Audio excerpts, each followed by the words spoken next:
वक्रतुण्ड महाकाय सूर्यकोटि समप्रभ निर्विघ्नं कुरु मे देव सर्वकार्येषु सर्वदा।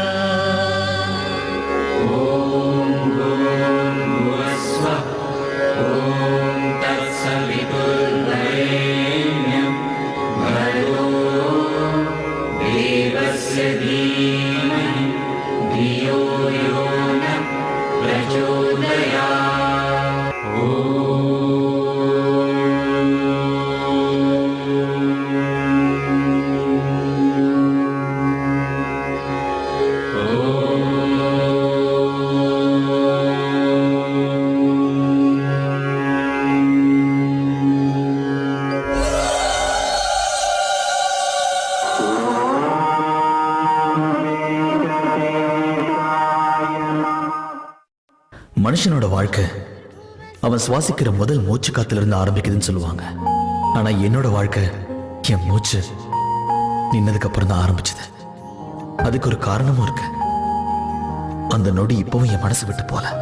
பல வருஷங்களுக்கு முன்னாடி அவளை முதல் முறையா பார்த்த அந்த நொடி, என் மூச்சை நின்று போக வச்ச அந்த நொடி, என்னோட வாழ்க்கையை ஆரம்பிச்ச அந்த நொடி. அப்பா என்னை மும்பைக்கு கூட்டிட்டு வந்தாரு. பாலகிருஷ்ணா அப்படிங்கிறவருடைய மிகப்பெரிய பங்களாவுக்கு முன்னாடி என்னை கொண்டு போய் நிக்க வச்சாரு.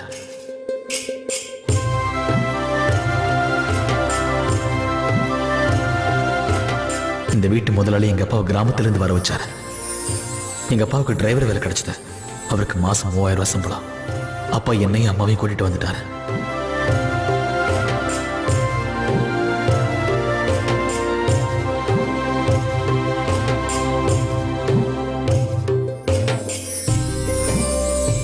இப்படி ஒரு வீட்டை பார்த்ததும் அம்மா அப்பா 2 பேரும் பிரமிச்சு போனது மட்டும் இல்லாம அவங்க மனசுல ஒரு பயமே ஏற்பட்டுச்சு.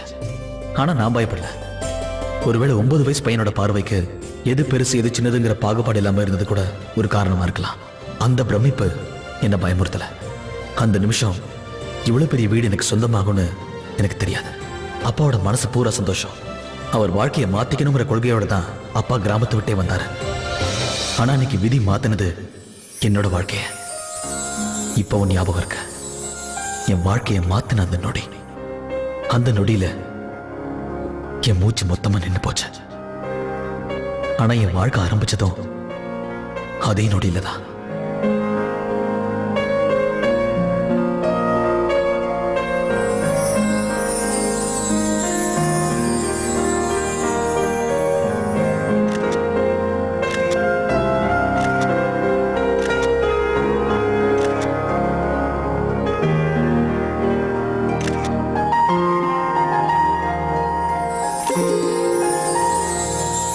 முதல் தடவையா நான் அழுக்கா இருக்கேன்றதை உணர்ந்தேன். முதல் முறையா தாழ்வு மனப்பான்மையை நான் உணர்றேன். அடுத்தவங்க முன்னாடி நான் ஒண்ணுமே இல்லைன்னு எனக்கு தோணுச்சு. அவதான் எனக்கு எல்லாமே தோணுச்சு. என்னோட பழைய வாழ்க்கையை அந்த ஒரு நொடி மறக்கடிச்சது. கண்ணை மூடி நினைச்சு பார்த்தா எனக்கு ஞாபகம் வருது அவ மட்டும்தான்.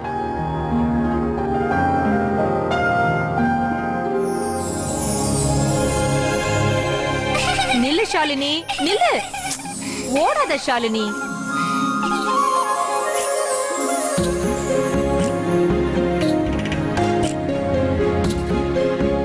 இத்தனை வருஷங்கள் கடந்து போயும் இன்னைக்கும் என் மூச்சு நின்னுதான் போகுது.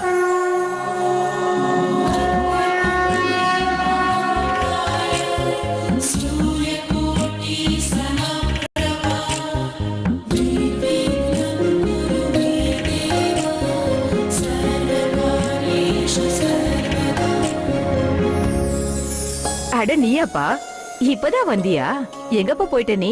ரொம்ப நேரமா நான் தேடிக்கிட்டு இருந்தேன். சரி சரி வா.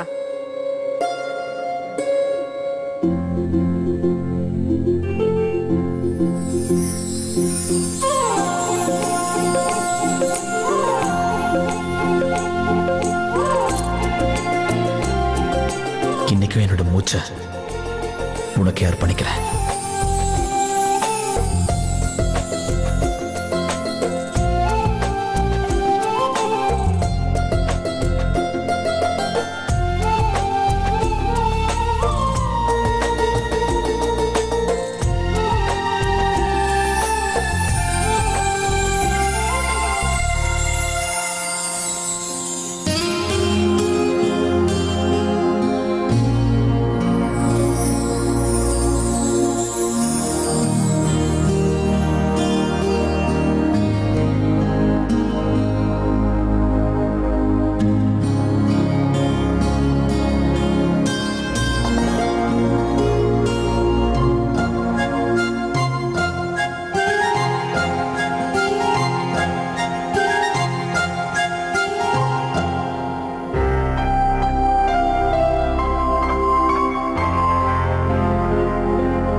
பாத்தியா, கல்யாணமே ஆக போகுது. என்னால நம்பவே முடியல. என்னாலையும் தான் நம்பவே முடியல. என் இங்க மனசுக்குள்ள பாரு ரவி, ஆம்பளைங்க ஒண்ணு வீட்டை விட்டு வெளியே போறது இல்லையே. நாங்க பொண்ணுங்க தானே, வேற வீட்டுக்கு போறோம். ஏதோ நேத்துதான் சின்ன குழந்தைங்களா இருந்த மாதிரி இருக்கு. அதுக்குள்ள கல்யாணம். எதுக்கு இந்த பயம்? உன் கூட நான் இருக்கேன். அது உண்மைதான். ஆனா இருந்தாலும் இங்க இருக்கியே ஷாலினி. கல்யாண பொண்ணு எங்க? சாந்தி சித்தி, அவ ரெடி ஆகிறதுக்கு எவ்வளவு நேரம் ஆகும்னு உங்களுக்கே தெரியும்ல. பார்த்தா எப்படி தோணுது? ஷாலினிக்கு எனக்கு கல்யாணம் நினைச்சீங்களா? இல்லைங்க. ஆனா என்னைக்கு அவளுக்கு கல்யாணம் ஆகுதோ அன்னைக்கு அதிகமா சந்தோஷப்படுறவனு நான் ஒருத்தனா தான் இருப்பேன். அதிகமா அழறவனு நானா தான் இருப்பேன். என்ன எதுவுமே சொல்லாம இருக்க? நான் பார்க்க எப்படி இருக்கேன்? உனக்கு என்ன? எந்த வீட்டுல கல்யாணம் நடக்குதோ அந்த பொண்ணுக்கு ஒருவேளை அக்காவோ தங்கச்சியோ இருந்தா அந்த பொண்ணுங்களை யார் கண்ணிலையும் படாம பாத்துப்பாங்களாம். ஏன்னா கல்யாண பொண்ணை விட இவங்க அழகா இருந்தா குழப்பம் வரதானே செய்யும். ஆனா அந்த கவலை உனக்கு தேவையில்லை ஷாலினி. எல்லாரும் கௌரியை மீறி உன்னை பாத்துருவாங்களா? அவன் நைட்டி போட்டு வந்தா கூட உன்னை விட பெட்டரா தான் இருப்பா. கொஞ்சம் நிறுத்தறியா ப்ளீஸ்? கௌரி அக்காவா? கௌரி அக்கா அவ ரொம்ப நல்லவ, ரொம்ப ரொம்ப அழகானவ. எங்க கசின்ஸ்லயே அவ தான் பெஸ்ட். பட் ஹலோ, நானும் ஒண்ணு குறைஞ்சவ இல்ல. ஆஹா. ஹ.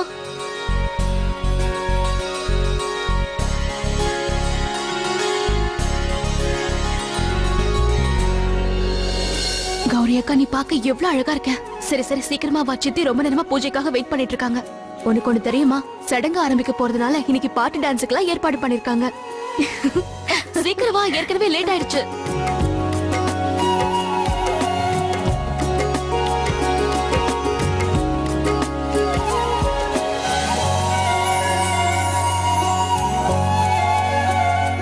வாங்க, வந்து மனையில உட்காருங்க. இப்படி வந்து உட்காருமா. வணக்கம் ஐயரே. வணக்கம்மா. வணக்கம்.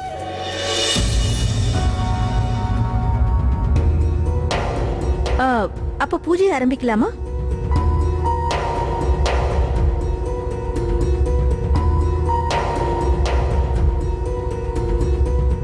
நான் இந்த நோன்பு கயிறை கட்டுறேன்.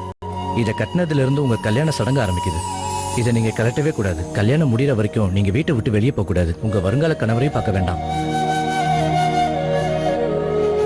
ஏமா கௌரி, என்னம்மா இது?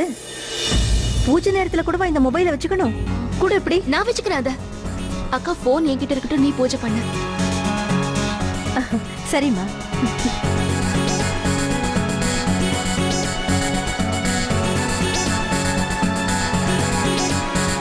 இந்த நோன்பு கயிறை உங்க குடும்பத்தை சேர்ந்த எல்லாரும் கையிலையும் கட்டி விடுங்க. எல்லாருக்குமே கட்டணும்ல?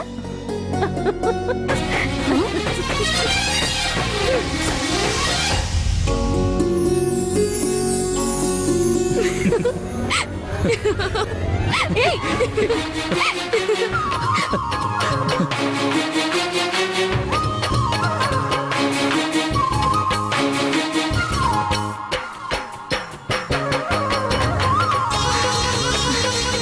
இவ்வளவு மெதுவா ஓடுனா நீ எப்படி கட்டுவ? நீ எப்படி முதல்ல போய் சேர நானும் பாக்குறேன்.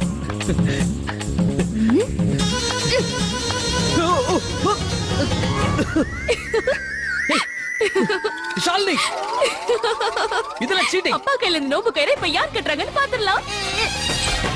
அப்பா, அப்பா, மா, அப்பா எங்க? அப்பாவா? இப்பதானே ரவியோட போன் வந்ததுன்னு அவர் வெளியில போனாரு. சீட்டர். ரவி, போய் சொல்லி அப்பாவை இங்கே வர வச்சிட்டியா? இதெல்லாம் சீட்டிங் போ. மேடம், காதல்லையும் சரி யுத்தத்திலயும் சரி எதுவுமே தப்பு இல்ல தெரியுமா? அதுவும் இது யுத்தமாச்சே. ஓ, அப்பா நீங்க எதுக்கு இங்க வந்தீங்க? என்னம்மா நீ? இவன் என்ன போன் பண்ணி இங்க வர வச்சுட்டான். அதுவும் எப்படி? பெரியய்யா வேலை இருக்கு, வெளியில வாங்க. நாம பெரியய்யா, நீங்க ஒரு விஷயத்தை புரிஞ்சுக்காம இருக்கீங்க. இப்பெல்லாம் காலம் எவ்வளவு கெட்டு போயிருக்கு தெரியுமா? நாம ஒழுங்கா நம்ம வேலையை பார்த்துட்டு போனாலும் திடீர்னு வேணும்னு குறுக்க காலை விட்டு கவுத்து விட்டுருவாங்க. அதுக்காக தான், நீங்க சேஃபா இருக்கணுங்கிறதுக்காக தான் உங்களை கால் பண்ணி இங்க வாங்கன்னு சொன்னேன். துரோகி, சீட்டர். ஆஹா, அப்ப நீங்க பண்ணதுக்கு என்ன அர்த்தம்? இருங்கப்பா, இருங்க ஒரு நிமிஷம். இப்ப எதுக்கு நீங்க ரெண்டு பேரும் அடிச்சுக்கிறீங்க? ஐயர் நோம்பு கயிறு கொடுத்திருக்காருப்பா, உங்க கையில கட்டணும். கல்லடி பட்டாலும் கண்ணடி படக்கூடாதுன்னு சொல்லுவாங்க இல்லையா, அதுக்காக. அப்படின்னா முதல்ல இதை நீங்க என் பொண்டாட்டிக்கு தான் கட்டி விடணும். ஏன்னா திருஷ்டி படாம அவளை தான் காப்பாத்தணும். ஒரு ராஜாவோட உயிர் எப்படி கிளிக்கிட்ட இருந்ததுன்னு சொல்லுவாங்களோ, அந்த மாதிரி உங்க உயிர் பத்மாவதி அம்மாட்ட தான் இருக்குல்ல. வேற எங்க இருக்கும்? போய் கட்டி விடுங்க போங்க. பத்மாவதி அம்மா, இந்த கயிறை உங்க கையில கட்டணும், இல்லன்னா உங்களுக்கு கந்திருஷ்டி பட்டுரும் சொல்லிட்டேன். மா, இது உங்க கையில கட்டணும், இல்லனா உங்களுக்கு கந்திருஷ்டி பட்டுரும்.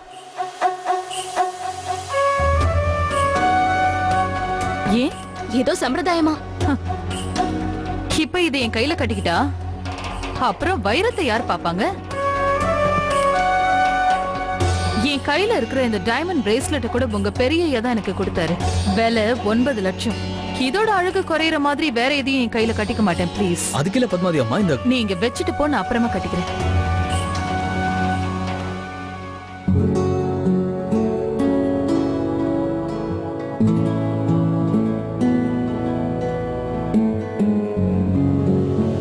இது அழகா இருக்குல்ல? எந்த நகையும் உனக்கு பெருமை சேர்க்காது பத்மாவதி. பெருமை அந்த நகைக்கு தான். அது நகையா இருந்தாலும் சரி, நோன்பு கயிறா இருந்தாலும் சரி. இன்னைக்கு நான் கயிறெல்லாம் கட்டிக்க மாட்டேன். இன்னைக்கு இந்த வைரம் மட்டும்தான். அத கல்யாணத்துக்கு அப்புறமா கட்டிக்கிறேன். I promise. ப்ராமிஸ்.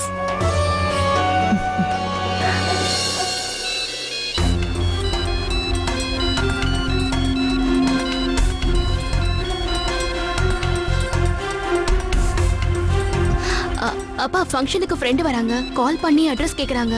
நான் போய் வழி சொல்லிட்டு வரேன். Okay baby. பெரிய இன்னும் ஷூலே சவுண்ட் இருக்கு, நான் கட்டி விடுறேன். அட நீ வேணாம் பாரவி, அதை நான் பாத்துக்க மாட்டேனா? என்ன பெரிய எப்படி சொல்றீங்க? இதெல்லாம் என்னோட உரிமை. இந்த உரிமையை நான் விட்டு கொடுக்கறதா? விட்டு கொடுக்கறது இருக்கட்டும், முதல்ல லேசை எப்படி கட்டுறதுன்னு நீ தெரிஞ்சுக்க. என்ன உரிமையை விட்டு கொடுக்க முடியலையா? சரி கட்டு கட்டு. உங்ககிட்ட ஒண்ணு கேட்கட்டுமா?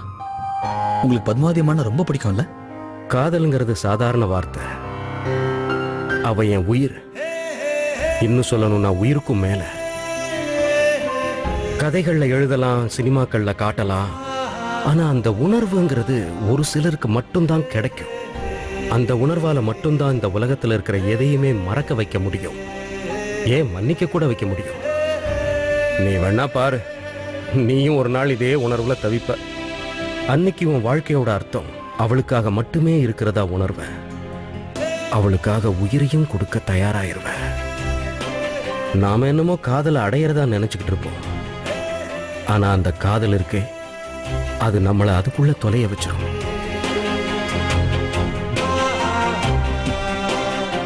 லேஸ் கட்டி முடிச்சிட்டேன் பெரியய்யா. உறவுகளை கட்டுறதும் இதே மாதிரி தான். இப்படி நான் செய்யக்கூடியது. ஷாலினிக்கு ஏத்த பையனை நான் செலக்ட் பண்ணணும். அதுல இருக்கிற பொறுப்பு உனக்கு புரியுது இல்ல? ஏன்னா நீ குழந்தை இல்லடா. என்ன பொறுத்த வரைக்கும் இந்த வீட்டுல நீயும் ஒரு முக்கியமான மனுஷன்தான். உன்கிட்ட நான் பகிர்ந்துக்க கூடிய எந்த ஒரு விஷயத்தையும் நீ புரிஞ்சுக்குவேங்கிற நம்பிக்கை எனக்கு இருக்கு. மத்தவங்க உன்னை பத்தி என்ன சொன்னாலும் சரி, நான் உன்னை என் பிள்ளைக்கு நிகரா தான் வச்சு பார்க்கறேன். அது எந்த காலத்திலயுமே மாற போறதில்ல. இந்த புரிதல் உனக்கும் இருக்குங்கிற நம்பிக்கை இல்லை. நான் கடவுள்கிட்ட வேண்டிக்கிறேன், உங்க ஆசை நிச்சயமா நிறைவேறணும். குட். என்னால முடியாது பிரபு. நாளைக்கு கல்யாணம், இன்னைக்கு வந்து இவ்வளவு பெரிய விஷயத்த சொன்னா என்ன அர்த்தம்? ஷாலினி, நீ எப்படி சொன்னா எப்படி? எனக்கு யார் இருக்கா சொல்லு. Please help us. ப்ளீஸ். என்னால எப்படி ஹெல்ப் பண்ண முடியும்? தப்பி தவறி பாட்டியம்மாவுக்கு தெரிஞ்சிருச்சுனா? நான் இன்னைக்கு உங்க வீட்டுக்கு வருவேன்.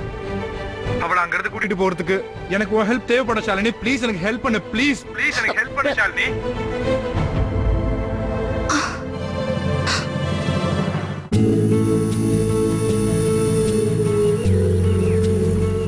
ஸ்ரீகுமரன் தங்க மாளிகையில எல்லா கல் நகைகளுக்கும்